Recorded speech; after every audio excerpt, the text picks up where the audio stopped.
સુરતમાં યુવકને online food મંગાવવાનું ભારે પડ્યું છે। વેજ પનીરની સબ્જી મંગાવતા નોનવેજ આવ્યું હતું।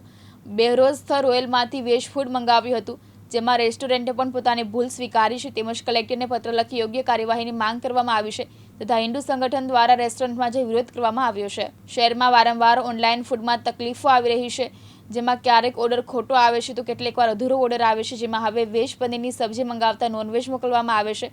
તેમાં કનૈયા અગ્રવાલે બેહરોઝ સ્થળ રોયલમાંથી પ્યોર વેજ ફૂડ મંગાવ્યું હતું, જેમાં નોનવેજ ફૂડ તેમને આપવામાં આવ્યું છે ત્યારે રેસ્ટોરન્ટે પણ પોતાની ભૂલ સ્વીકારી છે, જેમાં હિન્દુ સંગઠન દ્વારા રેસ્ટોરન્ટમાં જઈ વિરોધ કર્યો છે તથા સાથે જ કલેક્ટરને પત્ર લખી યોગ્ય કાર્યવાહી સાથે રેસ્ટોરન્ટ બંધ કરવાની માંગ કરવામાં આવી રહી છે। ઓનલાઈન ખરીદી કરતા સમયે ક્યારેક આપણી પાસે નકલી અથવા ભેળસેળયુક્ત સામાનની ડિલિવરી થઈ જાય છે। આમાં સૌથી વધુ નકલી ડિલિવરીના કેસ ફૂડ પ્રોડક્ટમાં આવે છે। આવામાં જો તમને કોઈ દુકાન પર વેચાઈ રહેલ અથવા ઓનલાઈન મંગાવેલ પ્રોડક્ટની ક્વોલિટી ખરાબ લાગે છે તો તમે FSIના ઓફિશિયલ એપ પર ઘરે બેઠા પોતાની ફરિયાદ દાખલ કરાવી શકો છો। કારણમાં આવું હતું કે 2 દિવસ પહેલાં 3-4 જૈન યુવકોએ બેસેલા હતા। એમાંથી એક મિત્રનો બર્થડે હતો, જન્મદિવસ હતું। તો એ જન્મદિવસ નિમિત્તે એ લોકોએ આપસમાં ડિસાઇડ કર્યું કે આપણે કંઈક ઓનલાઈન મંગાવીને ખાવીએ। તો એ લોકોએ અલથાણમાં બેસા એ લોકોએ સ્વિગી પરથી ઓર્ડર કર્યું। એ લોકોએ સ્વિગીમાં સ્પષ્ટ પેલું સિલેક્ટ કરેલું છે પ્યોર વેજ, એમાં ઓપ્શન આવે છે તો વેજ સિલેક્ટ કરેલું છે। તો એમાં પછી એ ડિશિસ આવી, તો એ જે ડિશિસ એ લોકોએ મંગાવી એ બેહરોઝ બિરયાની કરીને એક મોટું બ્રાન્ડ છે, પેન ઇન્ડિયા કંપની છે, રેબેલ ફૂડ્સના અંડરમાં આવે છે। એમાંથી એ લોકોએ રાયતા અને પેલું શાક ને બધું મંગાવ્યું। એ પનીરની સબ્જી અંદર એ લોકોએ જ્યારે પનીરની સબ્જી ખોલી, ઉપર પનીરની સબ્જી હતી, જેમ એ લોકો ખાવા લાગ્યા પછી નીચેથી ચિકન નીકળ્યું। તો એ લોકોએ હોટલમાં ગયા અને તાનો CCTV ચેક કરાવ્યું। પહેલાં એ લોકોએ ના પાડી દીધી કે ના અમે આવું કંઈ કર્યું નથી। પછી એ લોકોએ CCTV જ્યારે ચેક કર્યા તો ખરેખર જે કિચનનો CCTV હતો એમાં સ્પષ્ટપણે દેખાય છે કે પહેલાં ચિકન નાખે છે, પછી ઉપરથી પનીર નાખી દે છે ક્વોન્ટિટી પૂરી કરવા માટે।